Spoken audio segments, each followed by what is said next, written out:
Hi, I'm Adam with Suppressors. I want to talk to you today about cleaning the Fire Ant 22 suppressor. Because this is a rimfire suppressor and you're going to be shooting unjacketed lead bullets, you do need to clean it periodically. We recommend about every 200 to 300 rounds. In order to take it apart, most of the time you're just going to need your hands, but if you do go too far between cleanings and need some mechanical advantage, we broached a slot for a 1/4 inch Allen key in the front, and we cut some wrench flats for a 7/8 end wrench in the back. So you just use what's in your toolbox, you don't need anything special. In order to take it apart, you just unthread the rear cap, you push out the baffle structure and the inner tube, and then you separate the baffle structure from the inner tube.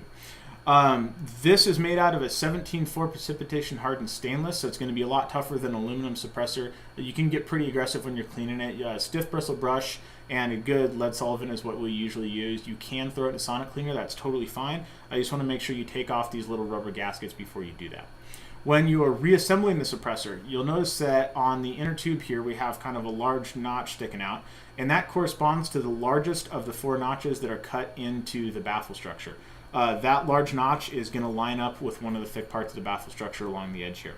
And the reason that we do that is to make it so you basically can't put the suppressor together incorrectly. When you line up that notch, you'll notice that you cannot see into the baffle structure as you could if you did it incorrectly. The reason we do that is we don't want lead to get all the way to the outer tube and weld it shut.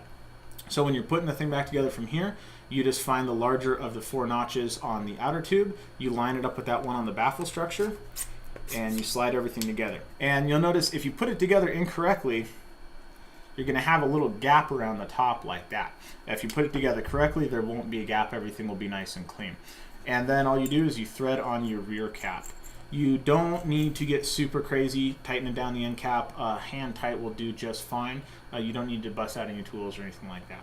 So that's all there is to it. If you have any questions on how to do this, what processes or what chemicals we use to clean it, go ahead and leave those questions up in the comments. And if for anything else, visit us at amtacsuppressors.com.